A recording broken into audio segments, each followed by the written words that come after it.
কিসের জন্য হাত দিলেন বলেন আগে। না আপনি কিসের জন্য আপনি কিসের জন্য হাত দিলেন বলেন। ক্যামেরা সব চলছে, ঠিক আছে, শিখাবেন না আমাদেরকে।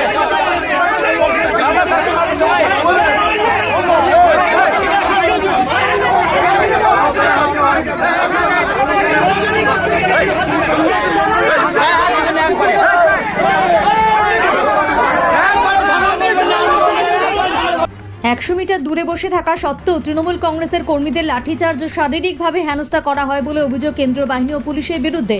অভিযোগ উঠেছে নানুর বিধানসভার কিন্নাহার 1 নম্বর পঞ্চায়েতের নিমড়া গ্রামের 163 নম্বর বুথে।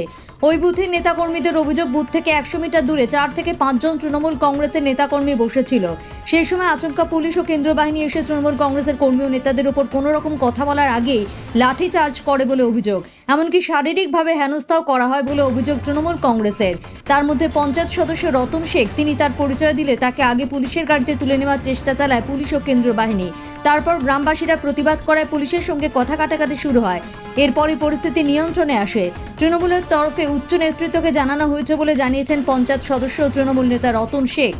কি হয়েছিল বলতে, আমরা ওখানে বসেছিলাম, ঠিক আছে, আমরা 8-10টা ছেলে বসেছিলাম। আমাদের যেহেতু সরকারি নিয়ম অনুযায়ী 100 মিটার ভেতরে কারো অ্যালাউ ছিল না, এবং আমরা বসেছিলাম 100 মিটার বাইরে।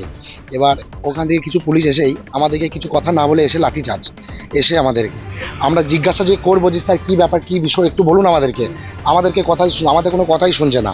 এবং ওইখানে আমাদের কিছু বাচ্চা ছেলে ছিল, তাদের গায়ে লাঠিচার্জ করেছে, এবং আমাদের যেসব ছোটো ছোটো ছেলে ছিল তাদের গায়ে লাঠিচার্জ করেছে, এবং যেসব মহিলাগুলো যাচ্ছিল তাদেরও কিছু মহিলাকে ওরা ঠেলাঠেলা করেছে, কিন্তু ঠিক আছে, মা বোন তুলে গালাগালি করেছে।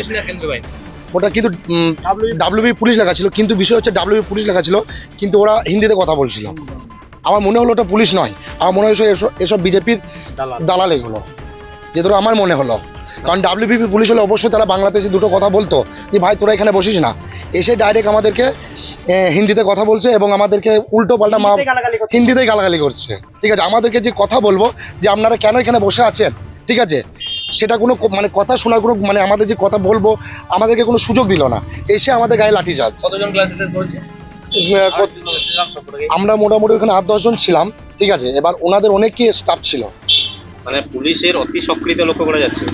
অবশ্যই ওখানে দেখুন, ওখানে এসে তো আমাদেরকে সুস্থভাবে বলা দরকার ছিল। ওখানে কোনো সুস্থভাবে বলা বলে কিছু নাই, এসেই গাড়ি দাঁড় করিয়েই এসেই লাঠিচার্জ। ছোটো ছোটো ছেলেগুলো ছিল, তাদের গায়েও লাঠিচার্জ। বয়স্ক লোক ছিল একজন, ওই পুলিশের জন্য দৌড়তে গিয়ে ড্রেনে পড়ে গেছে, তার হাতে লেগেছে, মনে হয় হাতটা ভেঙে গেছে। না, আমার গায়ে মারেনি, কিন্তু আমার গায়ে হাত দেওয়ার চেষ্টা করেছিল, এবং আমাকে পুলিশের গাড়িতে তোলার জন্য ওর চেষ্টা করছিল, ঠিক আছে। আমি পরিচয় দিলাম যে স্যার দেখুন, আপনি আমার গায়ে হাত দিয়েছেন, আমি একটা এইখানকার মেম্বার, আপনি কিসের জন্য আমার গায়ে হাত দেবেন, ঠিক আছে। আবার এইভাবে বলছে মেম্বার মানে একে আগে তোল, কেন বলবে? 163 নাম্বার, নিমড়া গ্রাম। আপনারা কি দলীয়ভাবে জানিয়েছেন? ওপর মহলে জানিয়েছি আমরা, আমাদের যে ওপর নেতৃত্ব আছে তাদেরকে অবশ্যই জানিয়েছি, ঠিক আছে, মানে জানানো হয়েছে, সবই ওপর নেতৃত্বে সব জানানো হয়েছে। মানে ওরা কারা ছিল যারা মেরেছে? এখন তো পুলিশের ড্রেস পরে আছে, আমার তো মনে হচ্ছে না যে ওরা পুলিশ, আমার মনে হচ্ছে ওরা আশা করি বিজেপির কোনো, কি আর বলবো, বুঝতেই পারছেন।